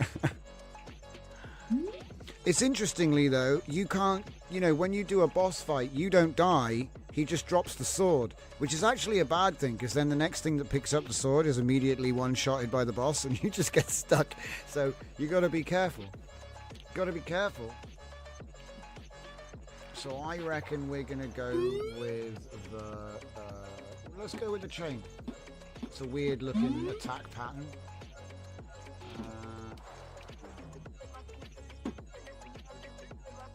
Oh, and a strange energy. Oh. I don't know what you want here. I don't care. You feel like something I should chase, and that is all I need. The TTS is just funny. He says like generic stuff. Whoa, it's gone all green. Keep him at range. Shiny when I saw it first sword. Is that enough? Ah, they're goblins. Kill the goblins. So you upgrade your ability to see, like the distance, obviously, and then it will actually zoom out as you do it. Oh, I got an affinity. Whoa, whoa. Infinity. Change to ghost affinity. Shiny armor slow knees. Okay. The goblins are small. I don't even know what that does. I got a ghost affinity now. Phantom step with spacebar. Oh, it's stealth. They can't see me. Okay. Look, the graphics could do a bit, you know what I mean? We need to put more feedback into, like, showing what it is. But this is all not, like, 0 bytes. It's all dependent on... Even the combat is determined... even the combat is determined by the position of the player versus what he's attacking. So it's like... There's no calculations done. Everything happens instantly and it's parallelizable. I'm going to change weapon here. Can I go with... Oh. Okay, let's go for daggers. Oh, I'm being sucked into some kind of energy field. Ah, it's just like being in London.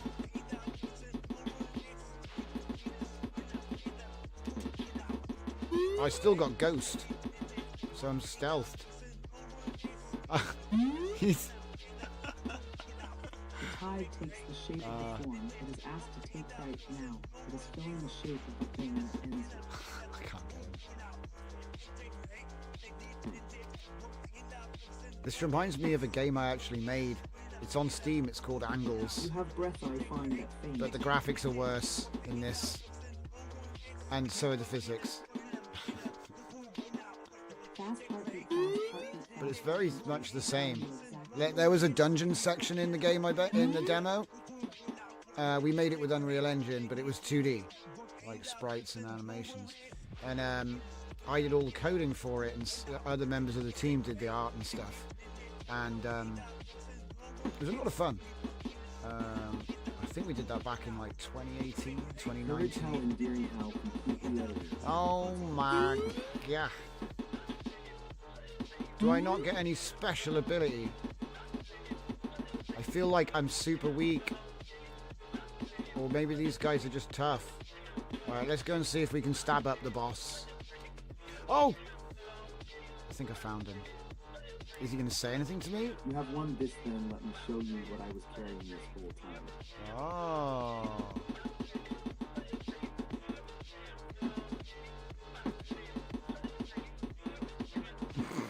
It's on journalist mode, guys. You can't lose. Oh, wow. Look at that. We get 2 doors. It's supposed to open that one, but I guess you get 2. No! It took me to a broken universe. Take me back. Oh, my God. No, it's a broken universe. Goddamn vibe code.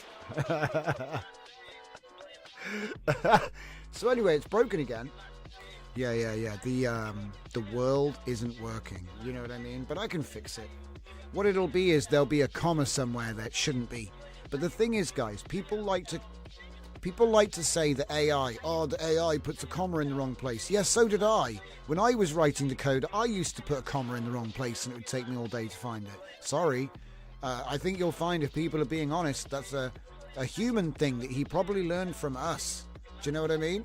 Like, we probably actually trained him to make the same mistakes we do. Like, by accident. But who can say for sure, really? So anyway, yeah, can I, like, die and get the ending or something? Can I get the ending? No. Alright. See, normally you have, like, infinite dungeon corridors everywhere, like there was a minute ago, but something's not quite right. Anyway, I'm in the middle of doing the art, the texture overhaul, so there's going to be more... there's going to be more development done on that one. I'm not finished, but it's fun. It was fun sharing. So let's get some more LTX videos up on the screen. Oh, what's this? It's a Toyota with ridiculous stance. Wow, that's very good. It's kind of a bit all over the place, but that'll be me. That's my prompting that's doing that. No way.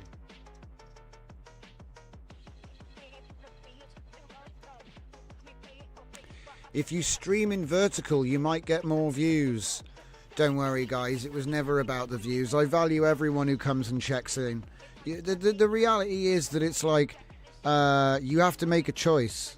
You have to. It's a choice, But you're not wrong.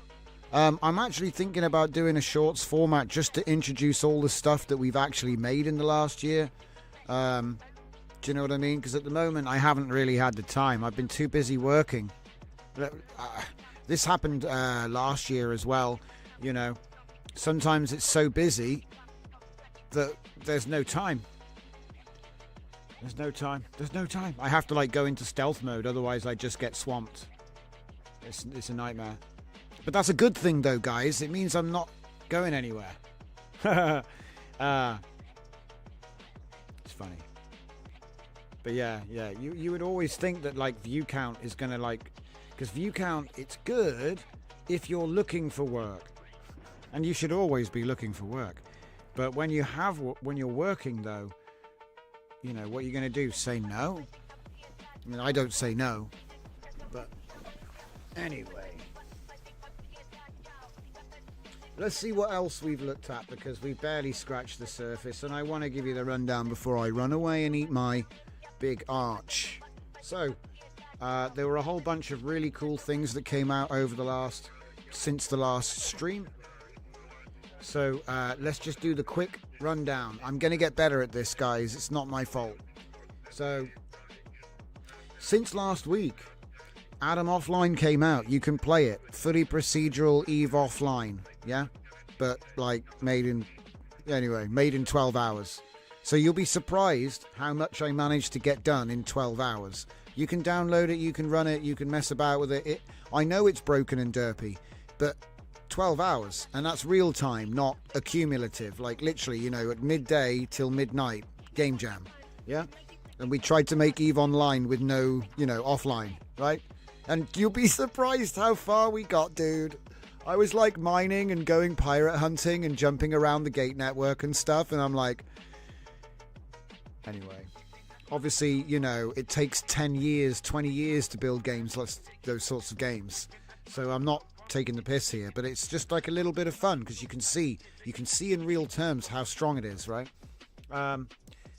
ZB Fantasy, that's my world of Slopcraft. So after the success of Adam Offline, we made World of Slopcraft. It's still in development. I'm working on the inventory system so we can get slop loot. It's going to be fun, you know what I mean? We're having fun here. And we'll give it away. So it's not grift. We don't care about that. I work. So VO3 Dev, That's the VO tool. Gravitic Heating is supporting a Substack, which is coming out. Oh yeah, don't forget, I published all my stories. 27 stories came out on Substack this month. The last one releases on tomorrow. Like, they're all done as different chapters, so you can read all my books for free. Masonry Grid. Yeah, VO Tool Towery. There it is. So you can guess what it is. Put your Google key in, and you can do Towery Desktop VO, right? VO 3.1 fast with all 4 modes. The Skybox, that's a JSX component which was put into the world of Slotcraft. It's got like stars and you know, day-night cycle and stuff. Yeah, ZP Fantasy MMORPG. It's going to be multiplayer as well. That's the thing. I'm not just, you know, we're going to make it multiplayer. It probably will only be online for like a day because it will, cost money, right? But it will be online. And then the Zero Bytes family skills. This is probably the most important thing if you're watching this show, right? All of these are Claude skills. They'll work with Gemini, they'll work with ChatGPT, they'll work with Grok. You can start a conversation with them, put them in as a system prompt, or use them as skills, gems, whatever the hell they call them. They keep giving them stupid names, but basically it's like a little tool which determines behavior with programming. So all of these are related to or children of the Zero Bytes skill, which is the original. This is like a masterclass in procedural determinism. All 9 layers can work together, but they'll tell you if that's a good idea, which is nice. It's like having a procedural determinism expert just sat there. You can say, does my fridge need procedural determinism? And he'll say, yes. Okay, and write you a plan. There are demos for every single one. But I would actually not bother with the individual demos because there is a website, the Zero Family website, which explains the family tree and links to each of the interactive demos. They all have interactive demos, so let's just take a look at the quadratic. So as you can see here, this is procedural deterministic on-demand neural nets from context alone. So it's not like a full-on AI neural net. When I say that, it's like a vector graph. You have relationships. Okay, so you have, these are the different factions. Faction tension is what it says there. Yeah, let's make that a bit bigger.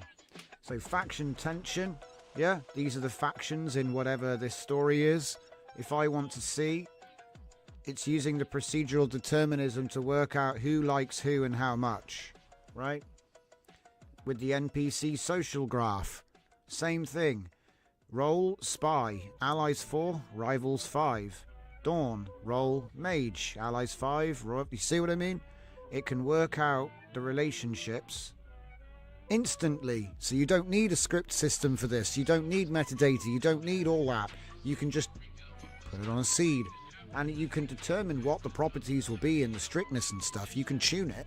But it just means that you can have these answers instantly. Same with trade routes. Remember, this is all coming from Elite Dangerous and those sorts of games, No Man's Sky type research, where we back-engineered the code, or not the code, but the principles. We back-engineered the principles. Here we have a ley line network. Yeah, signal field, political pressure. It just goes on and on, but I think there was another one which was interesting, which is always useful to see. Cubic. So the thing with Cubic, this is how I do my NPCs. So when they're doing combat, at the moment they're all really slow. It was in journalist mode, right? But the proper game will have faster NPCs, basically, right? But the way that the AI is actually working is they're doing all of this clever stuff. You'll see the lines in the game that connect their groups, it's like a little team. So if I pick these, because obviously it's picking NPCs depending on where the spawn. So if an NPC spawns there, say, and there, then they will be those NPCs, right? But what this is actually showing is the N3, the triadic emergence. That's funny. This is supposed to be cubic. Oh no, yeah, it's fine. It's not. Yeah, it's fine. Yeah, cubic. So basically like this, you can see who's going to be in charge. So in a 3-man squad, so we've got a pool of different characters, okay? And if we swap out the different characters, you get different team coherence, which it affects their combat effectiveness. So like, you don't know which NPCs are attacking you, but the game does. And because they're all unique types with unique stats, they all go together a bit like, I guess you could say it's a bit like a rock, paper, scissors. Well, it's rock, paper, scissors, lizard, Spock, fridge, table, hairdryer. I don't know. But the point is, it only needs 3. So when they grew up, see here, Mira is the leader. Okay? Now, obviously, if we take Mira out, we have the opportunist and the contrarian. Mira was the quiet schemer. So if we put Roja in, the grudge holder, we have cohesion, and now Roja's in charge. But like I said, you don't need to write complex script and tables and, I need to look up a bunch of stuff to find out. You don't need to do any of that. Show all triads. And also, this is seed driven, and that's what I was talking about, the multiplayer. So this is really interesting. So as you can see right now, we're on seed 4242. So if you were also playing the same game as me, and you're on seed 4242, excluding some machine hardware related edge cases, we should both see the exact same gameplay, right? We should see the same results happening in our games. And so that makes multiplayer easier because you don't have to replicate 100% of everything. Some stuff can be left to the determinism to figure out. But it also means new number. There, new number, new result. Different universe. In this universe, it's volatile now. Like, they don't work together. So, the new game plus can actually have some merit because the entire mechanics of the game could be different in New Game Plus. You know what I mean? So it's interesting. It's you've got to be careful with this stuff, but there's something there. There's legs. It's got legs, as they say. And there's all kinds of other stuff, like temporal will give you what's here at this moment in time, what exists at the edge. Zero field is good as well. I like that one because you can do... Why won't it let me go there? No demo? Documentation only? Tragic. So that one will actually give you spawn locations using like a wave collapse. So good example would be like shadow. Say in a video game it'd be common to use light and shadow for stuff. So it might be that enemies only spawn in the dark. Stuff like this. But it's a little bit more complicated than that. But, light is a field. So you can imagine... But there's more, way more than that. Anyway, so we did all these things. We made the website, put it all together. You can install them, and it's actually possible to use them all at once to do the Zero Family 9-layer assessment. And he'll write a report with all of the instructions to make whatever it is, take advantage of whatever it is you identified. So yeah.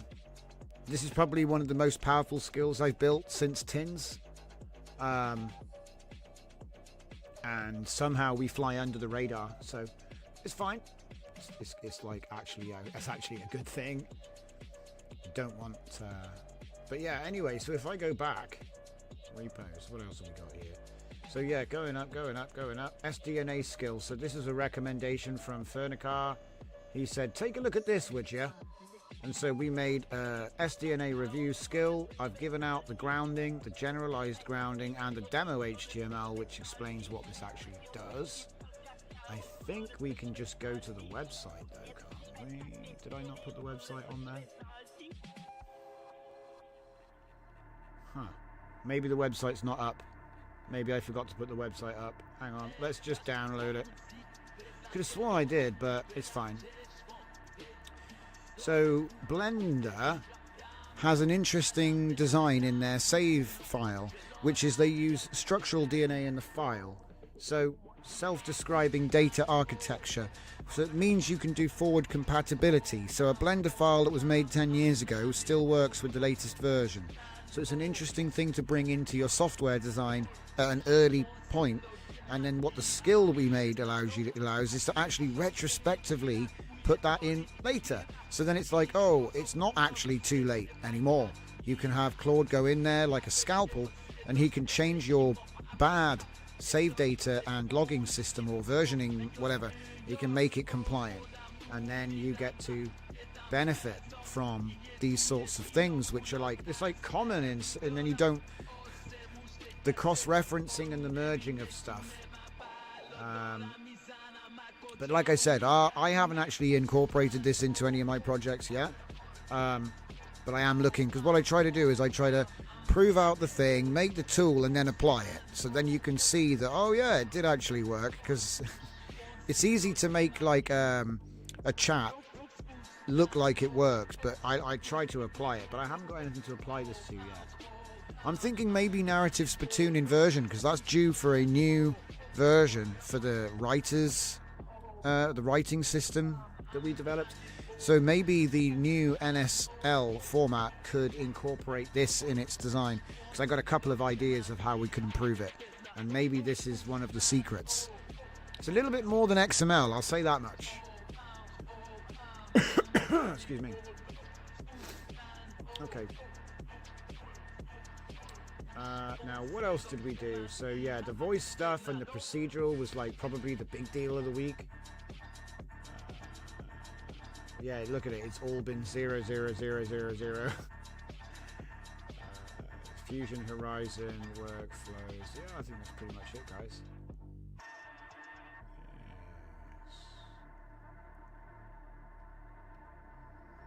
Oh yeah, the deep research persona is working, but there's no tricks there. That's just an API, so of course it works. This, because the thing is, what I've been trying to do is I've been trying to get an SLM in the app, because there is every now and then you need the app to do something original, something which isn't scripted or coded or hard coded, and I think that is going to be the next bridge which I'm going to build. But this is the proof of concept. It works. So if you go into this one, Quen 3508B, you have the tins. What this does is it actually builds a shell towery chat. So you've probably seen this before a billion times, but it's not using Olama, it's not using an API, it's actually running the full ONNX model with a triple redundancy pipeline. So it uses ORT first, it should use ORT first, and then it should use WebGPU and WASM, depending on which one hits, and then finally it'll use CPU, which is just slow as hell, but it will work. That's the theory anyway. And the nice thing about it is it's just a Vite React TypeScript, which LLMs love to play with that. So it's like a pro AI template, which gives you a portable offline. And Quen 3.5 is a very good model. I mean, look, I've never used the 0.8 billion before, because it's like smaller than my needs. Like all of my systems will run the higher parameter version and fast, so I've never needed to use it.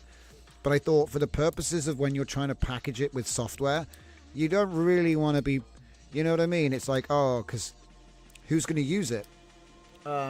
And Fusion Horizon is one of my more complicated cognitive experiments. So if you look at it and what it actually does, the hermeneutic circle is something which people in the research community say AI can't do.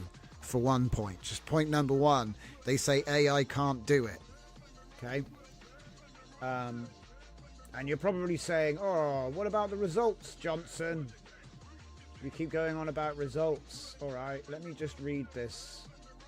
I'll tell you what he said, if I can find it. Okay. I asked him in the tool, I said, now I'm trying to remember what it was that I said to him. He was humanity. I basically told him to explain what humanity is.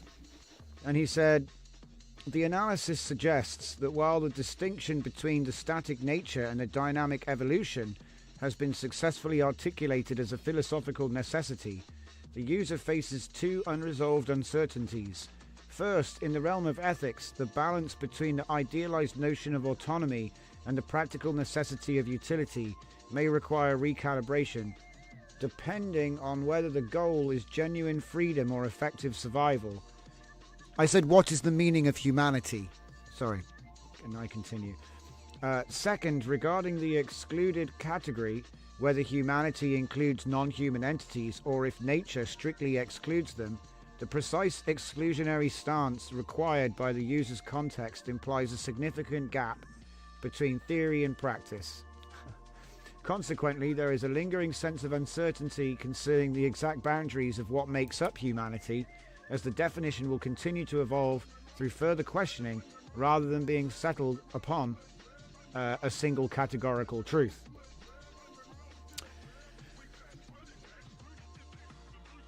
And here is... Wait. Come on. Come on, Windows. Don't be shy. There we go. And there's the answer right there. And it took a long time. And the score was low.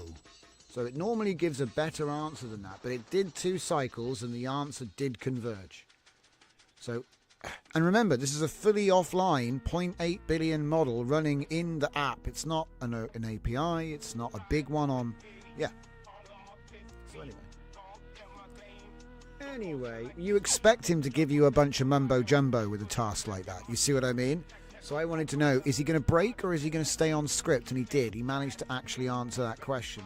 So, you know, you can argue about the subjective quality of the answer, but it did answer the question.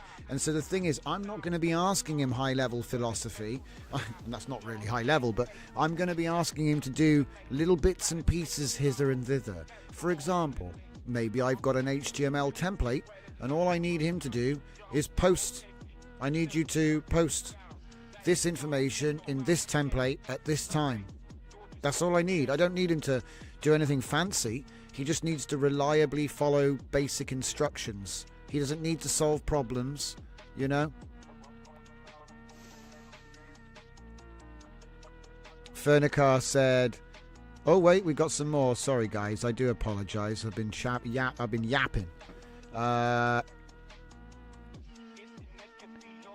Propel said, Neo thought it was about the choice and then he died. Zeus, the Strix Halo PC are a rabbit hole. AMD Rock M is still hit and miss. Zeus says, tiny LLM on board of laptop and high-end smartphone will be a default feature.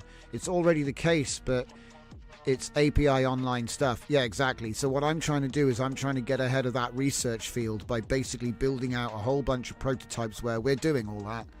Because that's the pattern, guys. That's what we've been doing for the last 2 years. We're not going to stop.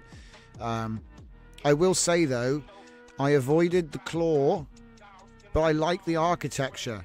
I like how claw was built, but it's not about what it does. And here's why.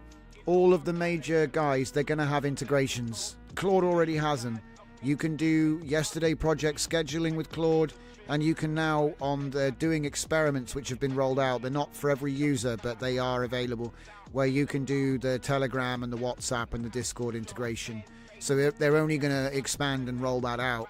And I would rather do my communication through Anthropic with a secure plugin than basically just like everything is just exposed at Node in Node.js. No offense, Node, I love you, but I'm not going to like put all my credit card details in at runtime and then complain when... Yeah. So yeah, we've got some issues. There are some cool containerized approaches to Claw, which are cool, you know, but it's like it's a whole bunch of nothing, because you could just code that yourself and do it. You could do it yourself. It's not actually... Well, hats off to the achievement. It's very cool.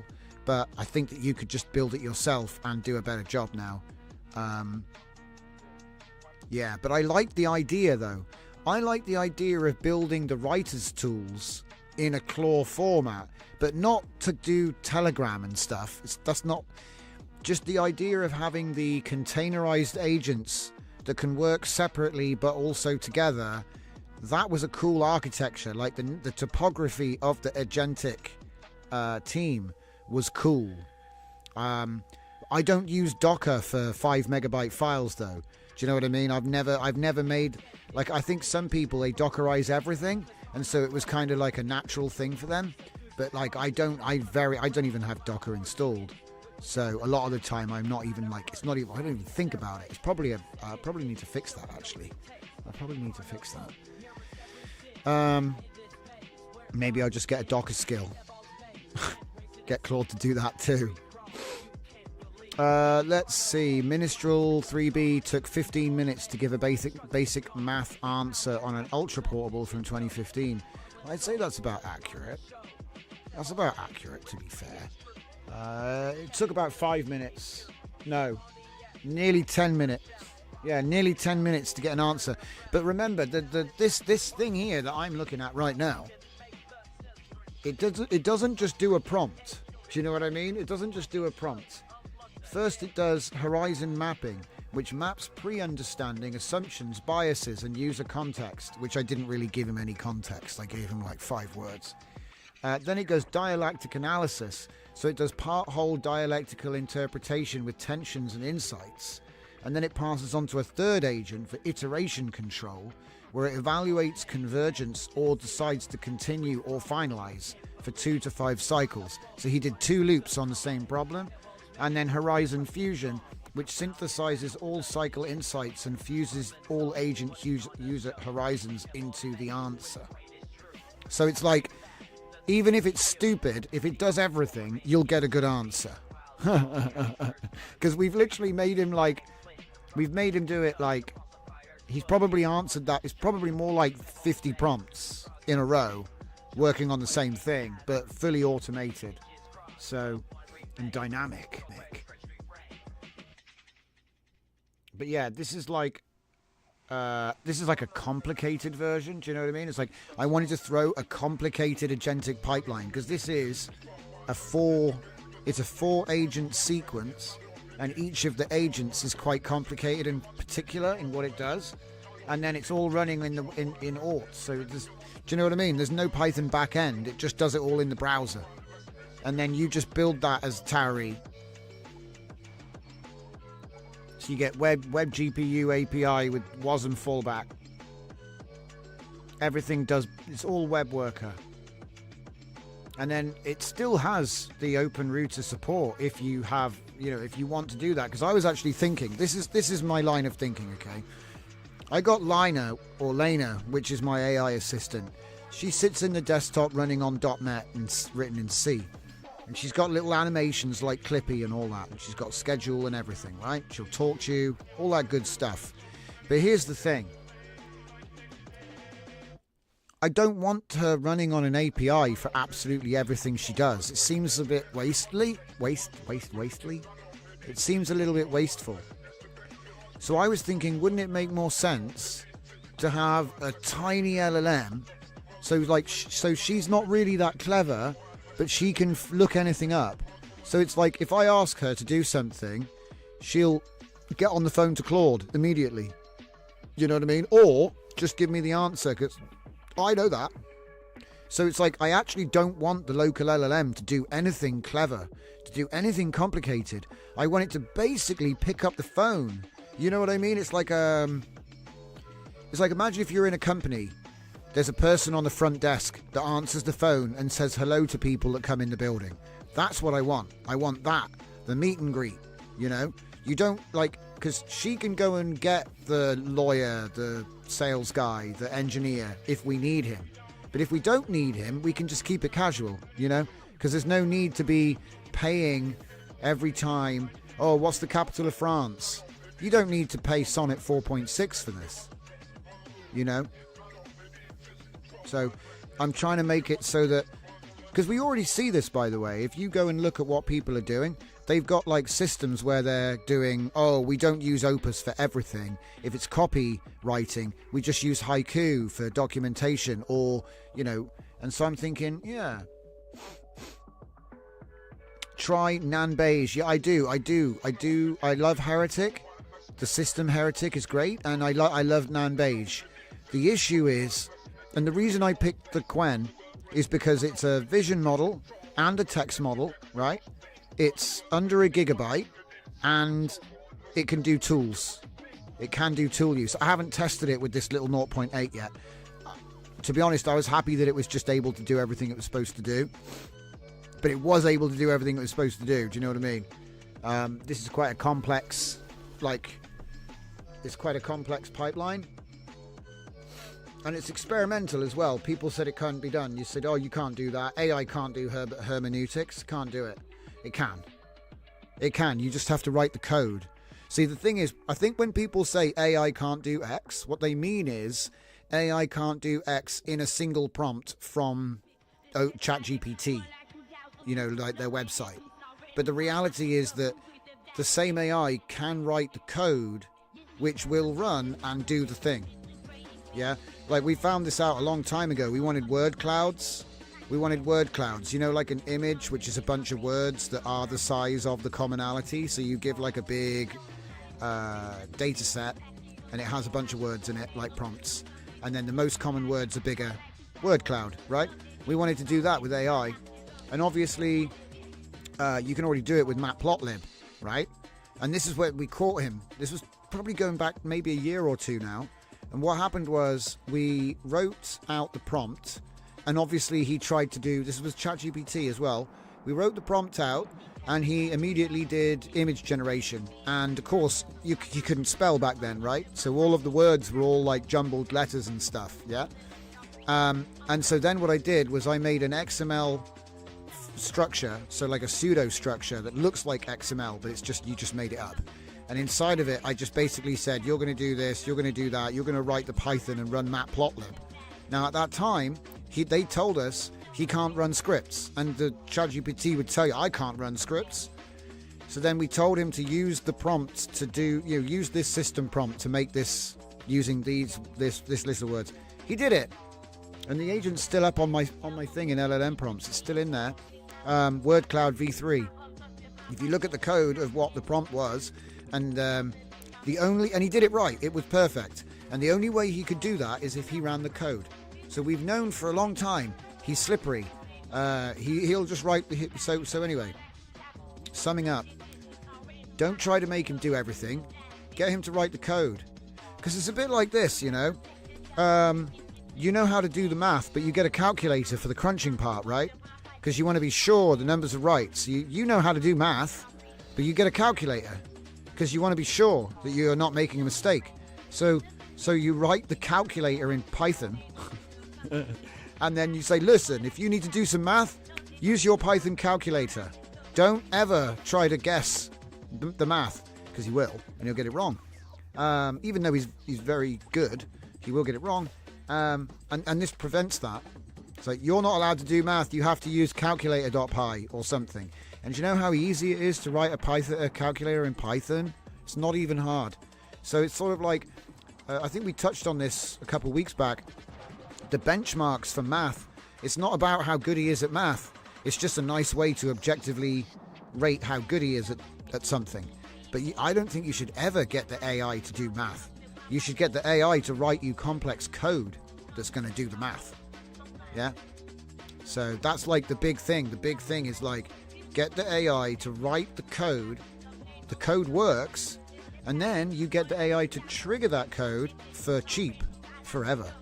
And then he's not going, 1 + 1 is 3 for some reason.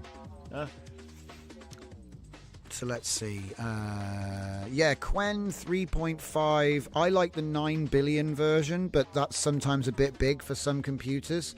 I will say I'm a big Windows. I've been using Windows my whole life. I'm an engineer. I hate it and I love it. It's one of those things. But if I'm being real, guys, right now the Mac, they just have unbeatable value when it comes to because they've got the integrated. You can get your integrated memory up to 16 gigabytes on the cheap, and it'll run everything you need to run. Will it be as fast as an NVIDIA? No, but it'll be 1/2 to 3 times less price as well. And it will run. And so the thing is, if you've been in this space for as long as I know a lot of you have, you remember when it took 5 minutes to make a single image at 1000 or 512 even. You remember those days. So, you know, when you put it into context, oh, I've got to wait 5 minutes to get a 6-second HD video. Oh no, it's so slow. That's not slow. You know what I mean? We used to wait that long for a single low-res image. And it's only been a couple of years. So I do like to try and remind people about that. You know, sometimes I'm like, it's like when you buy a fast motorbike, you start to feel like it's slow because you get used to the speed. And then you're constantly buying a faster and faster and faster bike. It's very common because you get used to it. It's acclimatized, yeah? And like we've become acclimatized to getting images in seconds and seconds. And it used to take 5 minutes when it first started, you know? Zeus says, it's not far for me. There was a day I couldn't make a single picture without running into memory issues. Hey, do you know what I found out today as well? The secret killer. If you're doing a lot of development and you're doing like rapid prototyping like I do, go into your old projects folder and just check how big it is, because all those node modules, all those source Tauri builds, all those distribution folders, you might find that you've got like 100 gigabytes tied up in nothing. Because, you know, you finished that project, committed it to GitHub, it's already built and finished and shipped, it's done. And then you've got the project file and it's actually like 10 to 15 gigabytes each in some cases, because of the way it works with all of the build requirements. If you're building for Windows, Tauri can sometimes be 4 to 14 gigabytes depending on the dependencies, and the node modules, they can also be 4 to 9 gigabytes, and that's not even with Torch or anything like that, you know. So Torch could be another 2 to whatever. So it's interesting how it racks up. And like I said, if you've been like blazing through loads of projects, yeah. So there it is.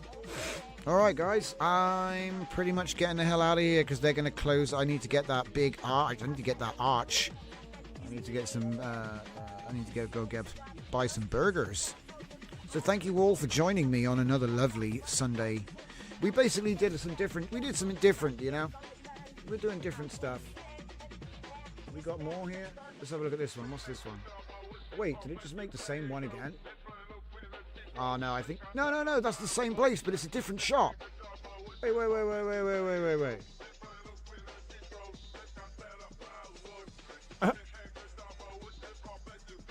Oh hell yeah.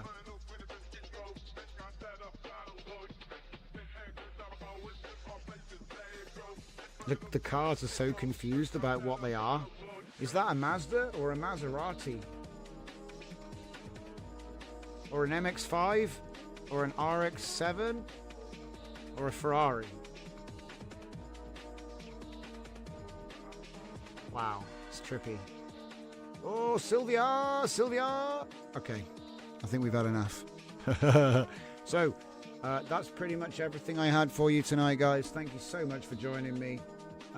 Hopefully we will fix that app and we'll have more to show you next Sunday. Enjoy your first week of April and I will see you next Sunday night. Thank you very much. Till next time, guys.